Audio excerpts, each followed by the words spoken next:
جناب اب باری ہے واقعین والوں کی. کچھ محاورے کچھ کہاوتیں بتائی جاتی ہیں, اس کا معنی بھی بتانا ہے, پس منظر بھی بتانا ہے اور جملے میں استعمال بھی کرنا ہے. کنواں بیچا ہے کنویں کا پانی نہیں بیچا, اس کہاوت کا مطلب کیا ہے؟ کسی معاملے میں بغیر بلا وجہ تکرار اور اعتراض کرنا, یہ اس کا معنی ہے.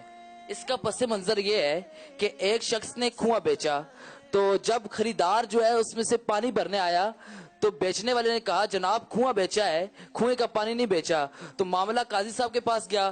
قاضی صاحب نے کہا کہ تم فوراً اپنا پانی کنویں سے نکال لو ورنہ جرمانہ ہوگا. تو اسے مجبوراً صلح کرنی پڑی. جی قاضی صاحب نے کہا اگر کنواں بیچا ہے پانی نہیں بیچا تو چلو پھر سارا پانی آج ہی آج باہر نکالو.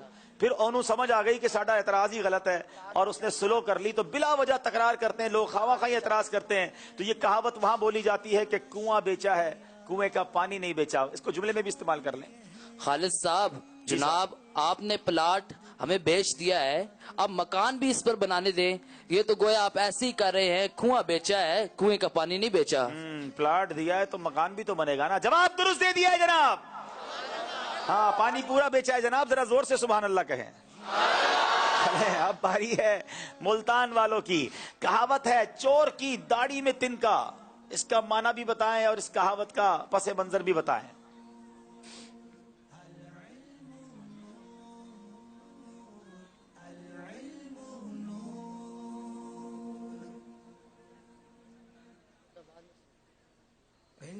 چور کی داڑھی میں تنکا یعنی عیب دار چور اپنی عادات یا اپنی حرکت سے پہچانا جاتا ہے. ٹھیک ہے. اس کی کہانی کچھ اس طرح ہے کہ ایک کسان نے جمع پونجی رقم کو ایک بھوسے کے ڈیر کے اندر کوٹری کے اندر اس نے چھپا دیا تھا. تو کسی چور نے آ کر وہاں سے چوری کر لی. تو تھانے دار جو تحقیقات کرنے والا وہاں پر پہنچا, اس نے آ کر کہا کہ اس جگہ کو دیکھ کر یہ جگہ مجھے بتا رہی ہے کہ جس نے اس چیز کو چوری کیا یہاں سے کہ اس کی داڑھی میں کوئی تنکا وغیرہ ہوگا. تو جو لوگ جمع تھے ان میں سے ایک شخص کھڑا تھا جو کہ چور تھا. اس نے اپنے آپ کو صاف کرنے کے لیے داڑھی صاف کرنے لگا. تو اس وقت سے تھانے دار نے اس کو پکڑ لیا اور اس کو لے گیا. اس وقت سے یہ کہاوت مشہور ہو گئی کہ چور کی داڑھی میں تنکا. چور کی داڑھی میں تنکا. اچھا اس کو ذرا تھوڑا سا اس میں بھی کریں, جملے میں استعمال کریں. چوری کے مجرموں سے جب قاضی صاحب تلاشی لینے لگے تو جو چور تھا اس نے اپنا بیگ ٹٹولنا شروع کر دیا, گویا چور کی داڑھی میں تنکا ہے. جناب اب باری ہے واقعین والوں کی. بھیگی بلی بتانا, اس کہاوت کا کیا مطلب ہے؟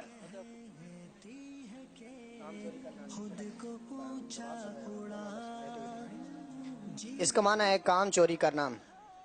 اور کہتے ہیں کہ ایک نواب صاحب اور اس کا خادم اندر سوئے ہوئے تھے, باہر بوندا باندی لگی ہوئی تھی. تو نواب نے خادم سے کہا دیکھو باہر بارش تو نہیں ہو رہی. تو اس نے کہا کہ ابھی تھوڑی دیر پہلے بلی آئی ہے, میں نے اس کے اوپر ہاتھ پھیرا ہے, وہ گیلی ہے, تو اس سے صاف ظاہر ہوتا ہے کہ باہر بارش ہو رہی ہے. چلیں جناب, بھیگی بلی بتا دی, باہر جا کے بارش چیک نہیں کی, کام چوری کی. جواب درست دے دیا جناب. اب باری ملتان والوں کی ہے. اونٹ کے گلے میں بلی, اس کہاوت کا کیا مطلب ہے؟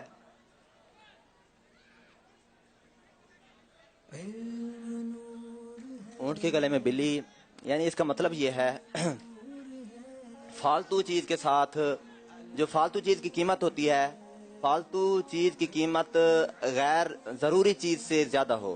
اور یہ ایسے موقع پر بولی جاتی ہے کہ جہاں پر ایک مفید چیز کے ساتھ نقصان دہ چیز لازم آ جائے. تو اس کی کہانی کچھ اس طرح ہے کہ ایک شخص کا اونٹ گم ہو گیا تھا اور اس نے شہر کا چپا چپا چھان مارا لیکن اس کو اونٹ نہ ملا. تو اس نے غصے میں آ کر یہ کہہ دیا اگر مجھے اونٹ مل گیا تو میں اسے 1 روپیہ میں بیچ دوں گا.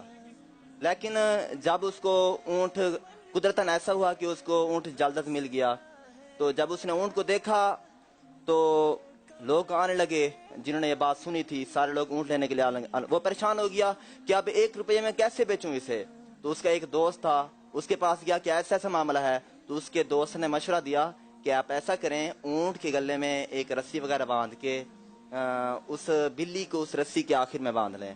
تو جب کوئی لینے آئے تو آپ ان کو یہی کہہ دیں کہ جب ان کو یہی کہہ دیں کہ اونٹ تو 1 روپے کا ہے نا, لیکن جو بلی ہے یہ 100 روپے کی ہے. تو تب سے لوگ آ کر ہنسنے لگے ان کی بات سن کر، تو کہنے لگے اونٹ کے گلے میں بلی۔ جناب بعض اوقات فضول چیز جو ہے وہ مہنگی ساتھ خریدنی پڑتی ہے۔ بہت سارے لوگ ہمیں بتاتے ہیں کہ بہت ڈسکاؤنٹ میں یہ آئٹم مل رہا ہے، لینے جاؤ تو پھر بتاتے ہیں یہ بھی لینا پڑے گا، اسکیم میں یہ بھی شامل ہے، تو اس کا مطلب یہی ہو گیا کہ اونٹ کے گلے میں بلی۔ یہ کہاوت کا جواب بھی درست دے دیا ہے جناب۔